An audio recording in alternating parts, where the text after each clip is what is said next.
Sobat Sisi Lain, kembali lagi di acara kita Sisi Lain. Pada sore hari ini kita sudah ditemani oleh dua narasumber kita.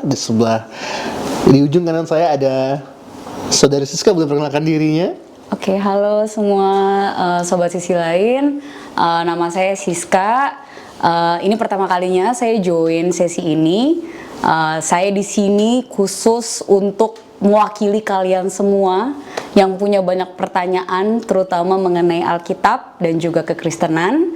Jadi aku akan mewakili pokoknya buat para sobat sisi lain yang curious sama Alkitab dan kekristenan. Terima kasih. Kemudian juga ada narasumber kita, Pak Pendeta Richard. Boleh perkenalkan diri, Pak Pendeta? Halo, Sobat Sisi Lain. Saya memperkenalkan nama saya Richard, yang akan juga membahas dari apa pertanyaan-pertanyaan yang akan diberikan oleh saudari kita Siska. Ini bukan datang dari saya sendiri, tapi juga kita akan bersama-sama berdiskusi dalam hal ini. Terima kasih. Terima kasih. Sebelum kita mulai diskusi kita, mari kita bersatu dalam doa. Siska boleh kita dalam doa? Yes, mari kita berdoa. Ya Tuhan Allah Bapa kami bersyukur atas segala penyertaan-Mu dan cinta kasih-Mu yang sepanjang masa sampai pada hari ini. Bapa, Engkau juga telah memberikan kesempatan kami untuk bisa berdiskusi, dan kami percaya Engkau yang akan membuka pikiran dan juga hati kami untuk bisa memahami perkataan-Mu dan firman-Mu lebih dalam lagi ya Bapa. Kami berdoa di dalam nama Tuhan Yesus Kristus, Tuhan dan Juru Selamat kami. Amin. Amin. Baik, kita langsung saja ke diskusi kita pada sore hari ini. Nah, teman-teman, saya mau tanya nih, berapa minggu terakhir ini saya banyak dapat pertanyaan via WA, lewat Instagram. Ada pertanyaan yang nanya pendapat saya tentang Kristen progresif. Oh. Nah, mungkin teman-teman udah tahu ya, 3 minggu terakhir inilah kurang lebih. Ini ada sebuah konten yang sangat viral. Kita udah tahu lah ya, kita nggak usah gali lebih lanjut. Tapi yang mau saya tanyakan adalah, sebelum mereka bertanya, sebenarnya pandangan kita nggak usah bicara Kristen progresif dulu. Kita mau bahas kekristenannya dulu deh sebenarnya. Dasar kekristenan itu apa? Apa sih kekristenan itu? Nah, kita akan coba gali lebih lanjut. Apa sih itu kekristenan? Di mana pertama kalinya kekristenan itu muncul di dalam Alkitab, dan apa sih definisi kekristenan pada zaman itu? Mungkin saya memulai dengan Pak Pendeta dulu. Baiklah, kalau kita berbicara mengenai Kristen, itu artinya pengikut Kristus. Jadi kita di sini tidak berbicara mengenai agama, kita berbicara mengenai pengikut Kristus. Seorang pengikut Kristus berarti mengikuti dia yang dia rasa bahwa dialah seseorang yang dapat menuntun. Seperti Kristus, dia menuntun orang itu, dia membimbing orang itu, bahkan dia mengajar orang tersebut. Dan juga pengikut, seorang pengikut itu pasti menyenangi cara dia berjalan, cara dia berbicara, cara dia berpakaian. Sama seperti saya pernah dulu melihat pengikut-pengikut Beatles, John Lennon, atau Mick Jagger, Rolling Stone. Cara dia berpakaian pasti diikuti oleh banyak orang. Cara dia berbicara pasti diikuti oleh banyak orang.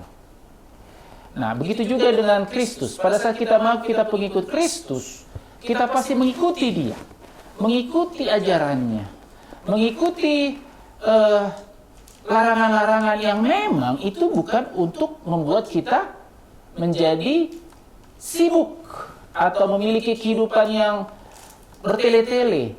Ini hanya untuk membuat kita lebih berbahagia, membuat hidup kita lebih efisien, membuat kita untuk lebih menjadi berkat bagi orang. Contoh yang Tuhan minta kepada kita, cintailah sesamamu manusia seperti dirimu sendiri.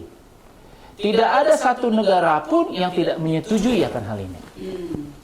Kenapa? Karena tidak ada orang yang melawan perintah untuk menyayangi manusia yang lain, menolong manusia yang lain, dan memberikan berkat kepada yang lain. Nah, itu kira-kira sedikit daripada kekristenan. Kalau kita berbicara tentang Alkitab ya, kita masuk ke firman Tuhan, di mana pertama kalinya istilah Kristen itu muncul di dalam Alkitab, dan pada saat itu apa sih definisi kekristenan pada zaman itu ketika istilah itu muncul pertama kalinya? Baiklah, saya akan membuka itu di dalam Yohanes 14 ayat 6. Yohanes 14 ayat 6. Disebutkan begini.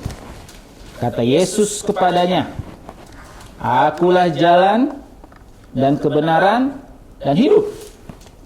Tidak ada seorang pun yang datang kepada Bapa kalau tidak melalui aku." Jadi di sini tanpa Kristus, katanya, kita tidak akan mengetahui kebenaran itu. Kita tidak akan mendapatkan kehidupan. Titik. Lalu ada orang bilang, ini bukan begini maksudnya. Ini banyak hal yang harus kita pertimbangkan. Tidak. Pada saat kita berbicara mengenai Kristus, kita harus mengerti akan apa yang dia katakan. Firman itu tidak akan pernah berubah. Firman itu tidak akan pernah Tuhan izinkan itu akan berlainan dengan maksudnya, berlainan dengan tujuannya. Banyak kan orang bilang, saya datang ke dunia ini berarti hukuman yang lain sudah selesai, sudah tidak ada. Mari kita buka di dalam Matius 5 ayat 17 sampai 18. Matius 5 ayat 17 sampai 18. Janganlah kamu menyangka bahwa aku datang untuk meniadakan hukum Taurat dan kitab para nabi. Aku datang bukan untuk meniadakannya, melainkan untuk menggenapinya. Ayat 18, karena aku berkata kepadamu, sesungguhnya selama belum lenyap langit dan bumi ini, satu iota atau satu titik pun tidak akan ditiadakan dari hukum Taurat sebelum semuanya terjadi. Nah, jadi jelas Alkitab yang Tuhan berikan kepada kita yang dulu tidak berbeda sampai sekarang. Tuhan datang ke dunia bukan untuk menghilangkan hukum, tetapi untuk menggenapinya. Kira-kira begitu, saudara. Baik, oke. Jadi kalau bisa saya simpulkan, sebenarnya dasar iman Kristen itu adalah sebenarnya Yesus lah ya. Amin. Yesus dan apa yang dia lakukan dan bagaimana dia cara hidupnya, kemudian juga kebiasaannya, seperti itu ya. Terus ada nggak sih Pastor di dalam Alkitab istilah atau kata Kristen muncul di dalam Alkitab? Kristen dalam Alkitab dikatakan Kristen, yaitu pengikut Kristus. Jadi ini bahasa Yunaninya. Itulah dikatakan kalau dalam bahasa Inggris Christ followers. Nah, itu kira-kira. Oke. Nah, kalau kita melihat ya, tadi Pastor sudah bilang, pendeta sudah bilang ada Yesus berbicara dengan murid-muridnya, ya kan? Terus pertanyaannya, kekristenan itu kan kalau saya lihat sebenarnya sesuatu yang sifatnya ajaran ya pada saat itu ya, apa yang Yesus ajarkan ya kan, termasuk semua perintah-perintahnya Yesus. Nah terus sekarang kalau kita bawa ke zaman sekarang, di mana kita hidup zaman ini, di zaman abad 21 inilah ya, Zaman maju ini. zaman yang udah maju dengan teknologi ini. Sekarang Kristen itu sudah berkembang menjadi sebuah agama dari sebuah ajaran awalnya. Nah, kalau kita boleh apa istilahnya, gali sedikit atau mungkin Pastor boleh kasih progresi daripada perubahan perjalanan kekristenan ya, dari sebuah ajaran menjadi ke sebuah agama secara singkat mungkin bagaimana alurnya? Kok apakah kekristenan itu sekarang masih sama seperti dulu, sebuah ajaran Yesus, atau ini sudah menjadi sebuah agama sekarang, di mana kita banyak melihat berbagai macam denominasi ya, yang termasuk dalam satu payung kekristenan. Nah, kalau memang ajarannya satu, Tuhannya satu, kenapa bisa jadi kayak seperti banyak sekali gereja-gereja gitu ya? Nah, apa sih sebenarnya definisi kekristenan di zaman ini, ya kan? Kalau dulu kan mungkin rasul-rasul hanya 12 yang itu, ya kan? Udah satu kekristenan.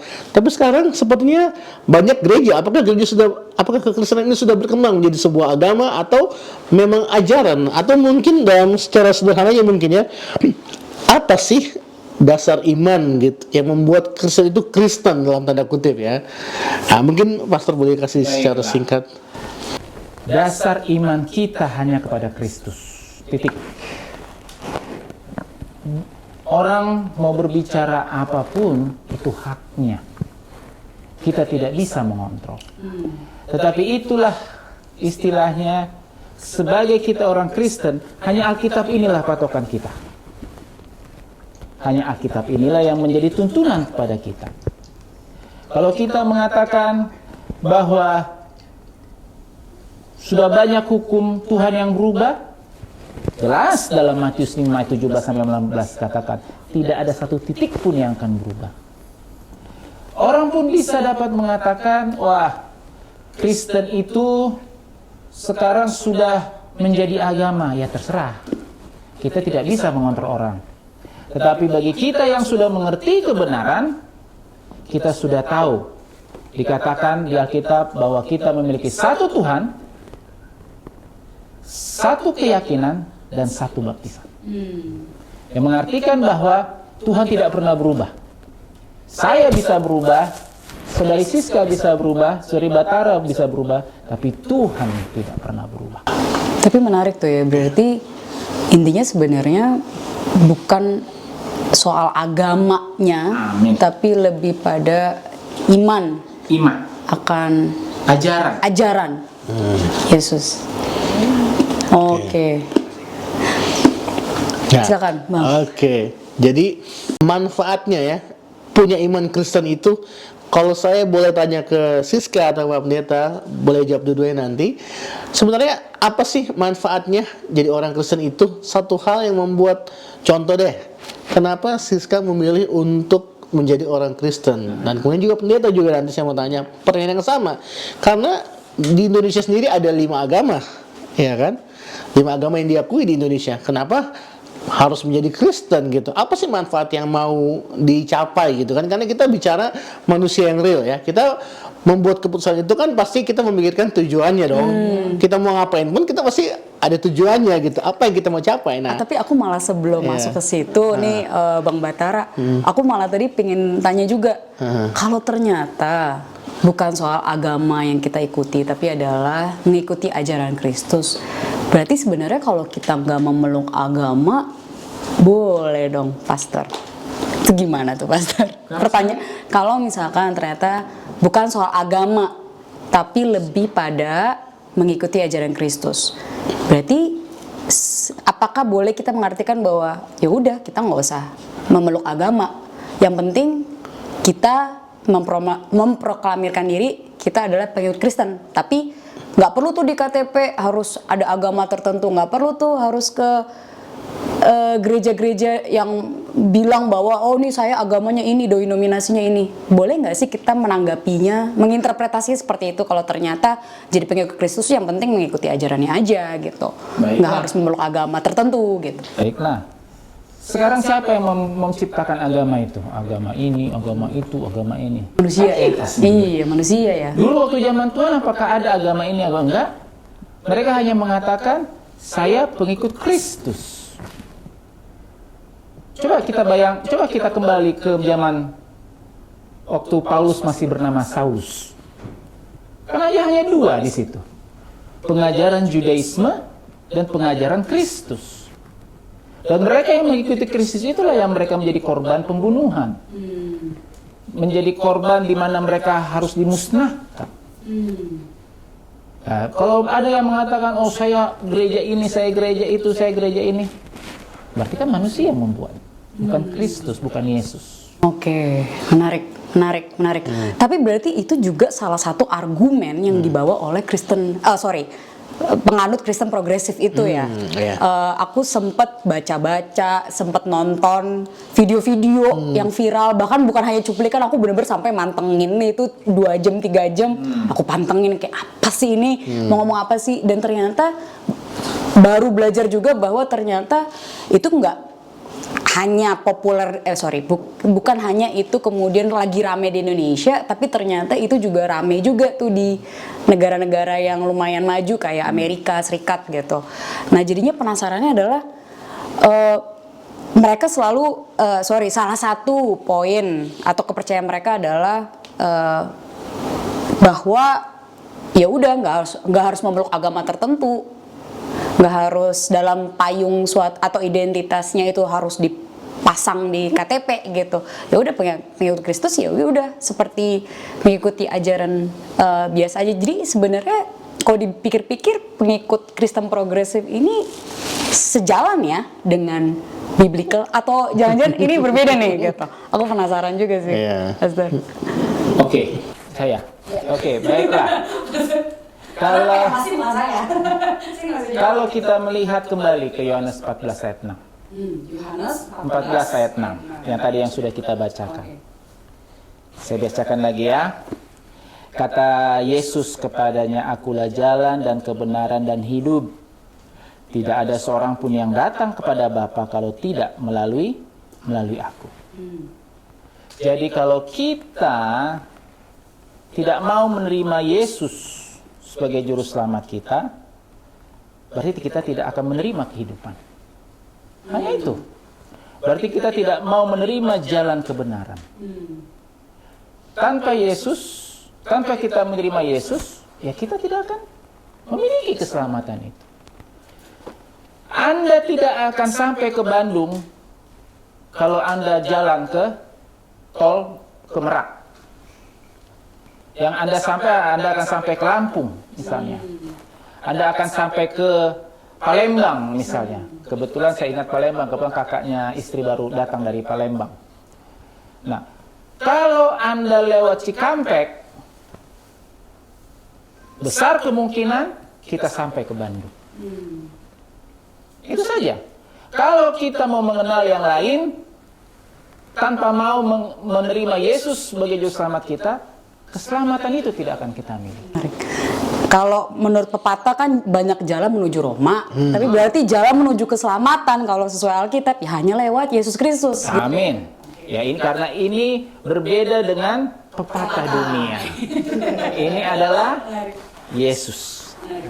Oke, jadi fix ya. Jadi kalau boleh saya simpulkan, ya Siska ya. Jadi keselamatan itu hanya melalui Yesus Kristus. Nah, mungkin yang saya mau tanyakan berikutnya ya, bagaimana ya Yesus itu bisa menyelamatkan gitu kan semua pengikut-pengikutnya yang percaya sama dia kan gitu ya. Nah, bagaimana caranya gitu? Apakah dengan kuasanya atau bagaimana Pak Pendeta ini? Itulah indahnya kita yang memiliki Tuhan itu. Yang percaya akan Tuhan, yang menerima Yesus sebagai juru selamat. Kita bisa berbicara apa aja, tetapi yang menentukan kita selamat hanya Yesus. Kita bisa mengatakan, wah, saya adalah orangnya religius, saya lebih benar dari yang lain. Tapi kan akhirnya Yesus yang mengadili kita. Makanya kita sebagai manusia harus mampu mengerjakan tanggung jawab kita, yaitu memberikan kabar keselamatan. Tugas kita bukan menghakimi orang. Tugas kita hanya memberikan keselamatan kepada orang. Mereka mau menerima, silahkan. Mereka tidak mau menerima pun, silahkan. Kita hanya memberikan kabar keselamatan itu. Tidak tahu, mana tahu 11, 12, 20 tahun kemudian yang kita anggap teman kita ini keras kepala, nggak mau menerima pekabaran kebenaran, totalnya dia lebih rajin daripada kita untuk melakukan pekerjaan Tuhan. Pertobatan dia jauh lebih mendalam daripada teman-teman kita yang lain. Yang kita sangka, oh pasti ini yang ikut Tuhan. Oh ini. Yang ini kita sangka dia lebih baik. Kan sering ada begitu. Nah, jadi inilah bisa kita lihat bahwa Tuhan bekerja untuk itu. Tapi menarik juga. Ini aku kayaknya dalam beberapa doktrin lah ya, kita mungkin nyebutnya itu doktrin dari Kristen, dari penganut Kristen progresif. Justru aku sorotin adalah mereka saat ini percaya bahwa yang tadi itu ya, non believer itu bisa diselamatkan karena memang kayaknya ada ayat di kitab Wahyu atau intinya di Alkitab yang memang menyebutkan bahwa Tuhan pun memiliki hak prerogatif di mana ada orang-orang yang mungkin tidak memproklaim dirinya sebagai pengikut Kristus tapi bisa masuk tapi sebenarnya hidupnya mengamalkan nilai-nilai Kristus dan kemudian dia pun bisa diselamatkan gitu kan, masuk dalam yang diselamatkan. Jadi akhirnya kemudian mereka menginterpretasikan gitu kan, dari itu adalah oh berarti sebenarnya masih punya kesempatan kok non believer gitu. Jadi semua ya anak Yesus dan semua bisa selamat sebenarnya gitu.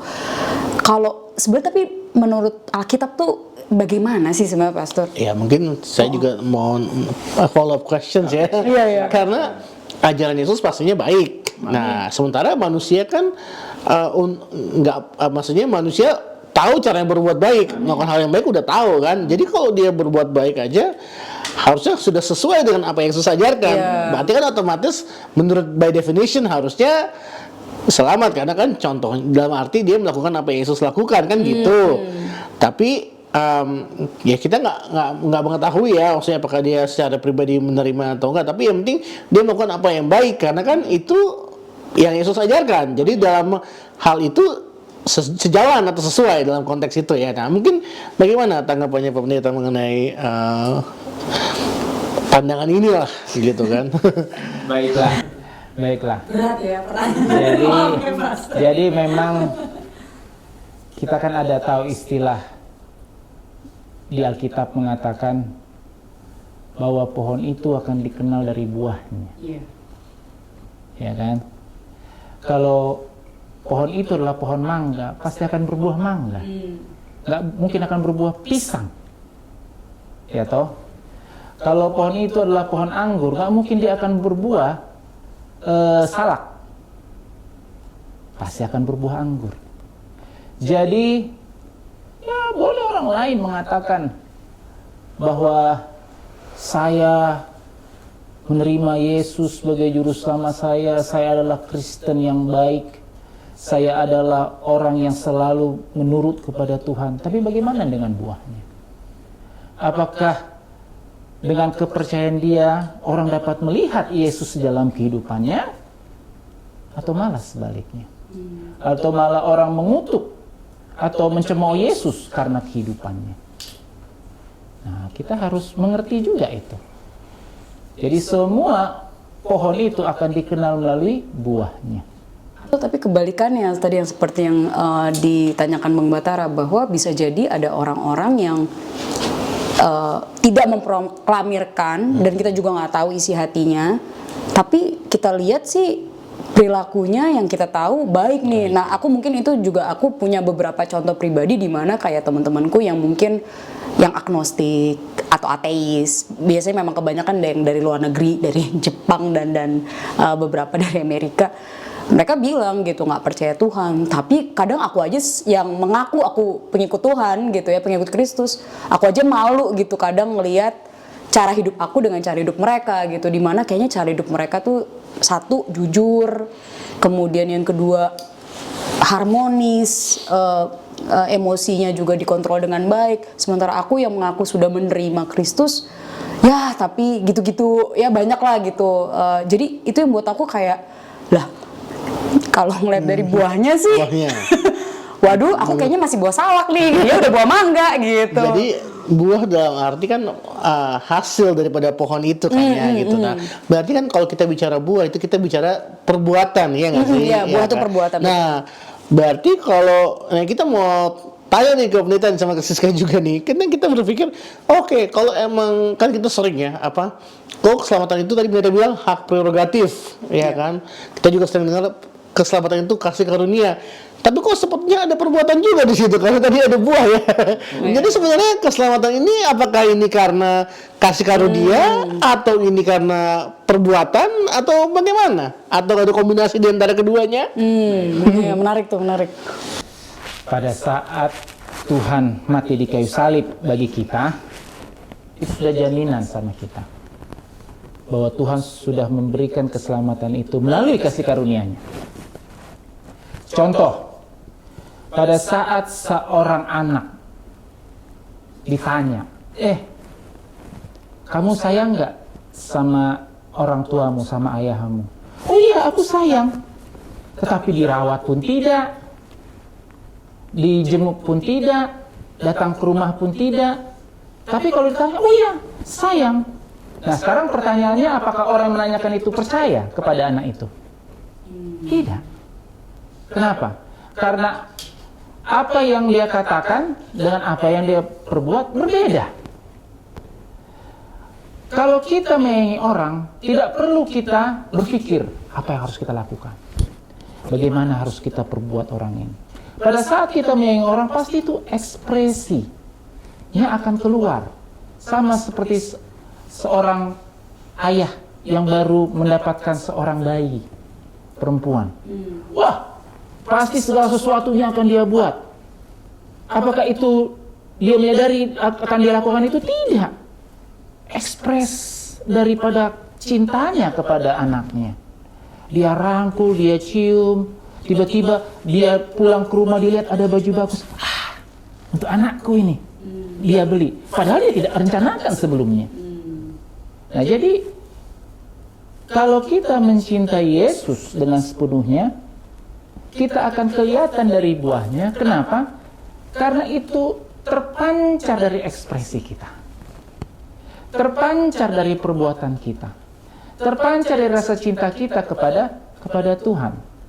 Apalagi kalau kita mengetahui karena kematiannya lah kita selamat, karena kita tidak memiliki kuasa apa-apa untuk menjadi selamat, hanya karena pemberian Tuhan, kasih karunia. Pada saat kita mempercaya itu, kita langsung mengekspresikannya melalui perbuatan kita tanpa kita berpikir panjang. Itulah sebabnya banyak reformer seperti Martin Luther, seperti William Tyndale, Wycliffe. Kenapa mereka mau sampai menghadapi kematian? Apakah itu big deal sama mereka? Tidak. Itu tidak big deal sama mereka. Kenapa? Karena ekspresi cintanya itu terlalu besar daripada kematian yang akan mereka terima. Jadi itu hal yang kecil bagi mereka. Nah, itu kita kira. Tapi berarti balik ke yang non-believer itu ya, Pastor. Kalau orang nih kemudian, biasalah ya, kadang mungkin sifat manusia comparing gitu. Lah kan dia non-believer gitu ya, tidak believe Jesus as Savior. Nah, kalau kayak gitu tuh biasa jadi pertanyaan orang setelah itu adalah, nah emang abis itu dia bisa selamat gitu. Kalau dari pengikut Kristen progresif berargumen bahwa masih ada kesempatan selamat gitu, masih ada harapan itu. Walaupun belum mengakui dalam ketika masa hidupnya belum mengakui Jesus as their Savior gitu. Tapi sebenarnya kalau dari sisi Alkitab sendiri, seperti apa sih, Pastor? Aku cuma pengen cross and check aja sih sebenarnya. Oke. Jadi itu sudah jelas, Yohanes 14 ayat 6. Sudah tidak bisa lagi dirubah-rubah. Dan itu nggak hanya satu ya, tapi udah beberapa, kayak di beberapa poin di Alkitab, di beberapa ayat di Alkitab juga selalu ngomongnya gitu ya. Betul. Jalan keselamatan adalah aku gitu ya. Jadi itu tidak bisa dirubah-rubah. Apapun itu.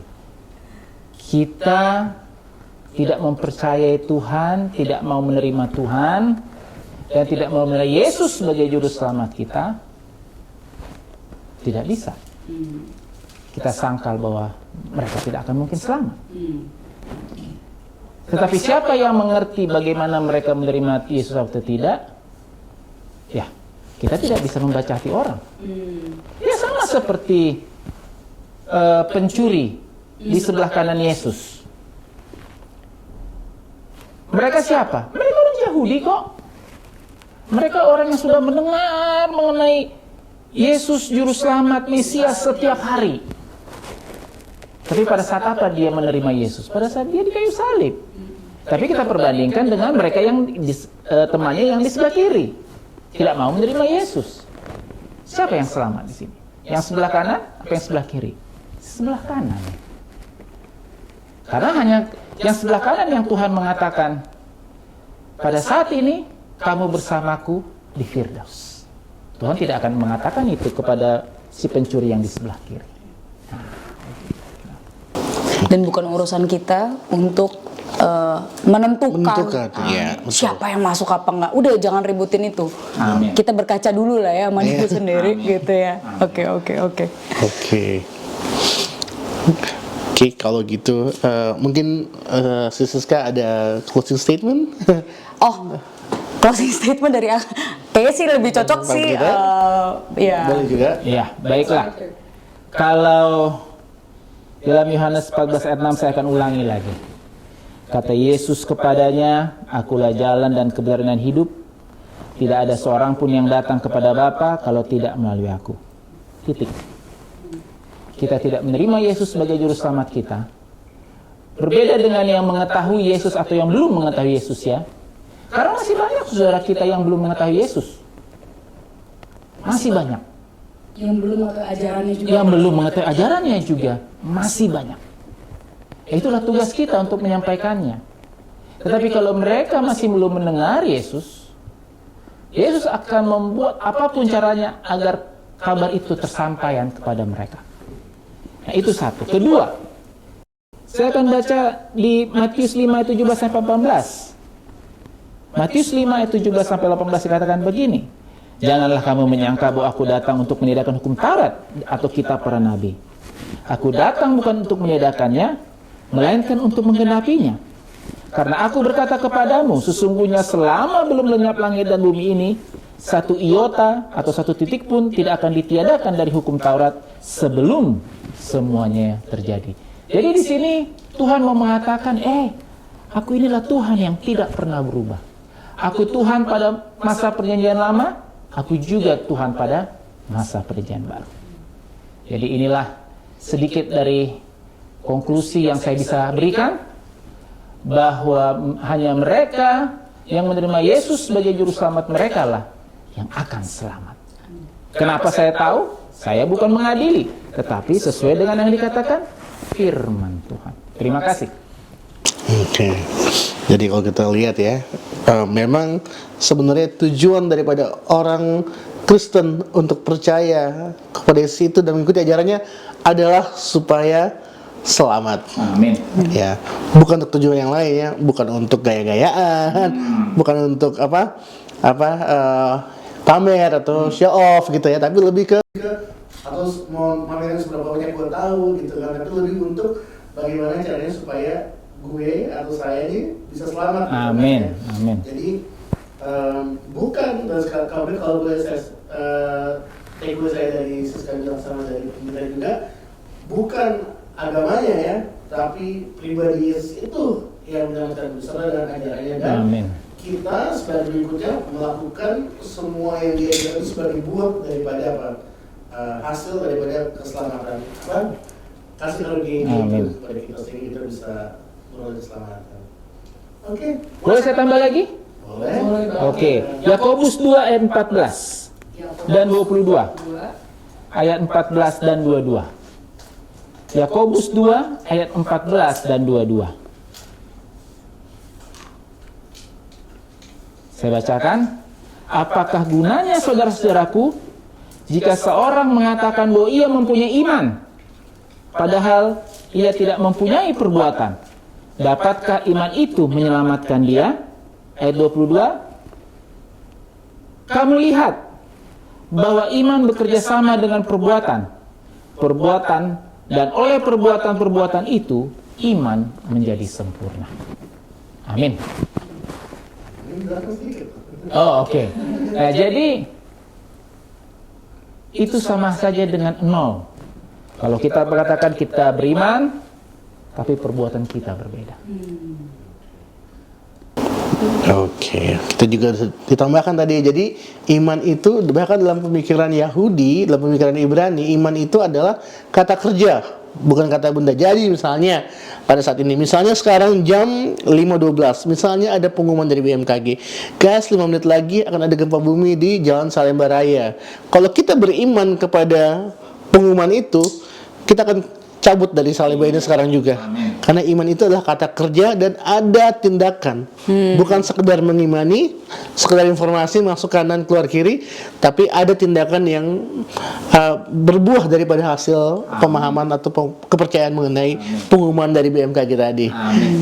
Terima kasih. Senang banget, terberkati banget. Kak Siska mungkin ada closing statement juga kalau mau. Mungkin bukan closing statement, tapi aku sangat-sangat terberkati tadi dengan penjelasan yang diberikan oleh Pastor Richard juga, sama tambahan juga dari Bang Batara. Mungkin aku kalau ngerasa mungkin ada juga teman-teman yang masih penasaran, mungkin ada beberapa aspek poin-poin dari doktrin mungkin Kristen progresif tadi ya, kayak soal misalkan kayak kayaknya kita nih sebagai orang Kristen berhak loh mempertanyakan Alkitab gitu. Kayaknya Alkitab tuh semua kan lagi pula dia tuh dibuat oleh manusia nih, ditulis oleh manusia, dan kemudian juga penyusunannya pun juga oleh sekelompok manusia. Jadi mungkin ya namanya juga manusia, walaupun itu didorong oleh Roh Kudus, ada argumen bahwa ya siapa tahu juga ada human errornya, atau ada sisi manusianya, ada salah-salahnya. Dari mana nih kita bisa percaya gitu? Dan ada beberapa ayat yang kesannya kok kayak kontradiktif, misalkan seperti itu. Jadi mungkin pertanyaan-pertanyaan itu yang kita simpen dulu, nanti kita bisa jawab di sesi berikutnya kali ya.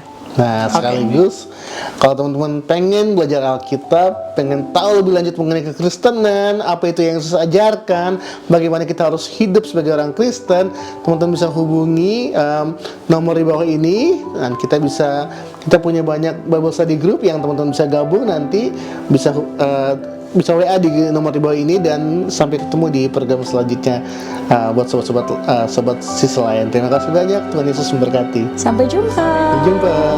Tuhan berkati.